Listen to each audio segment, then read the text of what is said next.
l'économie russe en difficulté.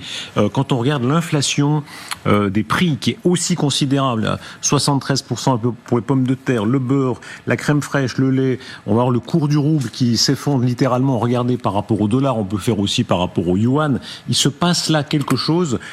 Question pour les Ukrainiens, c'est cet effondrement, est-ce qu'il est possible en termes de mois ou d'années, ce qui est très différent?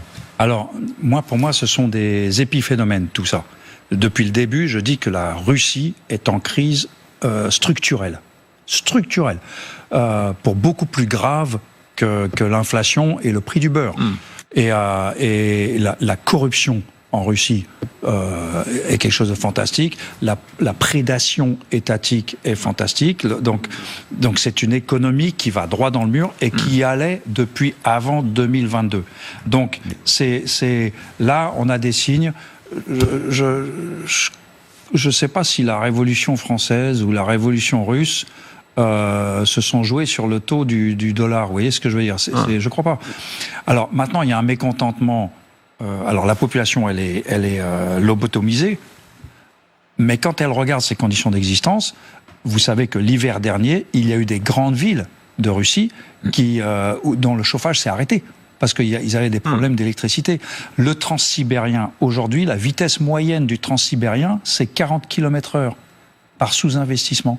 Tout simplement. Il faut saluer, Bernard-Henri Lévy, sur ce même plateau, il y a un an, je crois que c'était un an tout juste, il disait le manque d'œufs, les pénuries d'œufs, etc. Il s'est fait moquer, les moqueurs se sont moqués, il avait raison. C'est-à-dire, effectivement, on voit aujourd'hui à quel point la crise économique est considérable. Mais c'est plus que la crise économique, c'est une crise structurelle. Par exemple, c'est une économie qui est 75% de son économie est extractive. C'est le gaz, le pétrole, le bois, les minerais.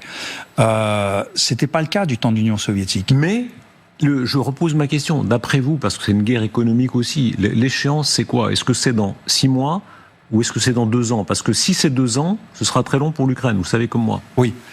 Depuis le début, je dis c'est une course c'est un marathon dont on ne connaît pas la distance et qui sera encore en train de courir quand l'autre s'arrêtera. L'effort de guerre pour l'instant, on rappelle les quelques chiffres qui se sont précisés ces derniers jours.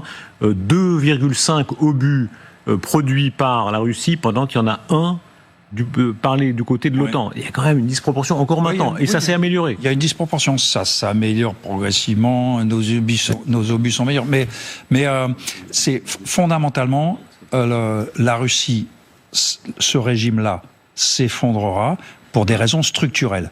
Et le taux de change, l'inflation, le prix du beurre, la vitesse du transsibérien sont des indicateurs, des petits indicateurs. Ce régime va droit dans le mur.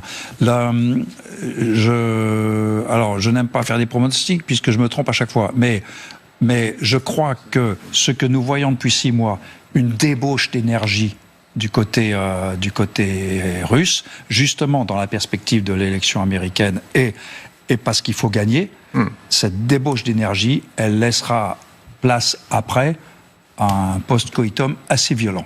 Et ça va leur piquer les yeux. Je pense que l'année de vérité, c'est 2025.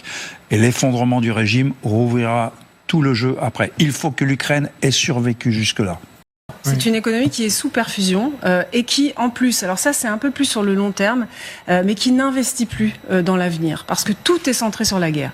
Donc qui n'investit plus sur ses infrastructures, par exemple, qui est totalement largué, si je peux me permettre cette expression, sur toute la nouvelle technologie. Enfin, ils ont complètement abandonné ce champ-là, et je pense que pour un pays qui, quand même, à un moment donné, va bien devoir faire face à l'avenir, ça va être un gros sujet. Certains, Claire, rapportent que dans certains endroits de Russie, c'est le Moyen-Âge.